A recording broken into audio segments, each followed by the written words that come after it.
I recently received this glass dip pen as a gift. Today we're going to talk about glass dip pens. What are they, and are they a worthwhile investment for artists? Let's dive in.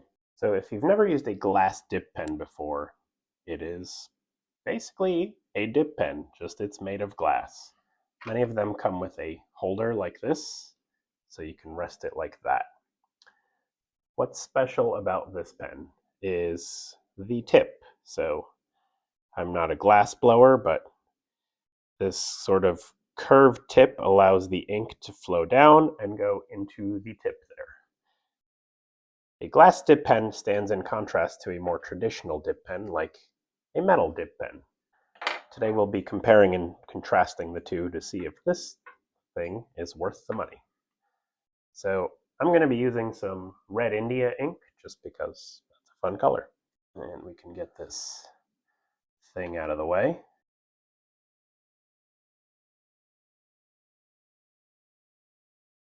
Okay, so now that I've gotten my dip pen wet, let's see what sort of line quality it can produce.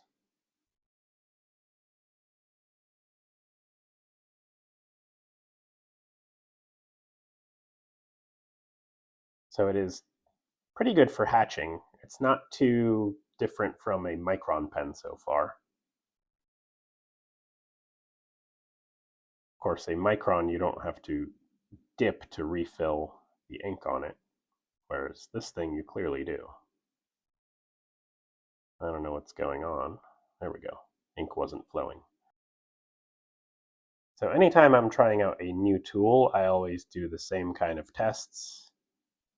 Can I produce straight lines? How does it handle hatching? How does it handle for curved lines? And can we get different line quality to it? Meaning, can I go thin to thick to thin?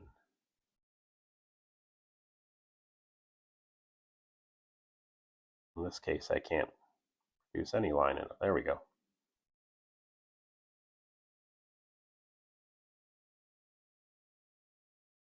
So, for the most part, the line weight is quite consistent. It is very much like a technical pen. I can sort of cheat the line weight by going faster and slower. I need more ink, I think.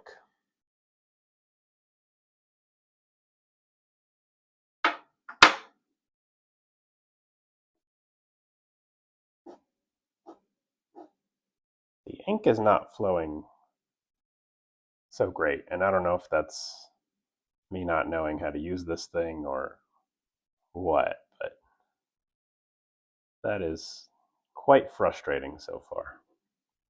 Oh, and of course, there's a big glob of ink. Cool. Well, I guess I'll work from there. I don't even know how it did that. That is weird.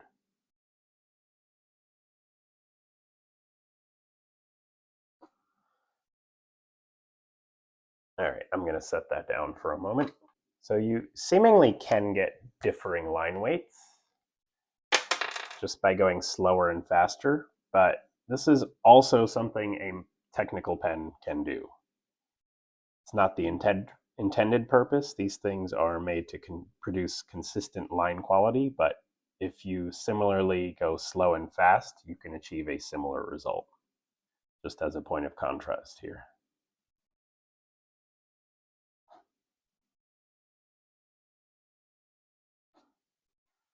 It's not quite as dramatic. The glass tip pen seems to have a bit more difference.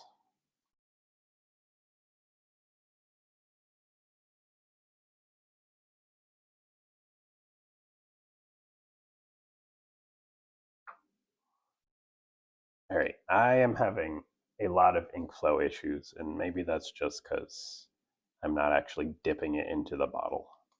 Ah, doesn't quite fit into the bottle. Well, that's fun. Okay, this is basically not working at all for me.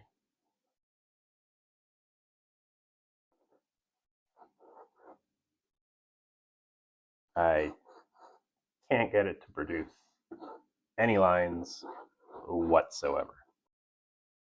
There is clearly ink on it since it just inked my finger. Okay, I just douse this in ink just to be super sure. Okay, this is not my issue. This pen is just not working. But while we're here, in the interest of having a complete experiment, let me use it not in the intended way. That is an interesting mark, although it uses up basically all the ink, and it's a wild card. You can't really control that kind of stroke. All right, well, I'm going to go ahead and clean up and debrief. All right, let's talk about what I liked and disliked about this. So let's start with the good. What I like, it's a nice looking pen. It's well made, it's nicely crafted. I can appreciate that this is probably handmade. I don't know how this sort of thing is made, but clearly someone put some work into this, and it is aesthetically pleasing to look at. And that's probably the only thing I like about it. It is not portable at all. You can't stick this in a backpack and go somewhere. It would almost definitely break. It's not even portable within the confines of this room. Like, this could easily roll off my desk and break, and then that would be the end of it. They do give you this little holder to place it on, so makes that less likely to happen, but I just don't feel the need to be so precious about a tool. It's a tool. It's supposed to be used. This feels more like a decoration to me. I would be willing to put up with all of that if the pen itself was amazing, which I couldn't even get lines out of it. Maybe this is a skill issue on my part, maybe the answer here will be get good, noob, or whatever, but I don't know. I see absolutely no reason to use this thing, especially when a much more reliable, tried and true metal dib pen exists. Final verdict, save your money. Don't buy this thing. Yeah, sorry. I wanted to like this, but I just see absolutely no point to it other than as a decoration, or maybe if you enjoy when people asking you what pen is that as you post your work. That's about it. Anyways, those are my thoughts. What do you think about glass tip pens? Leave a comment below. And if you found this video useful, don't forget to like and subscribe. See you next week.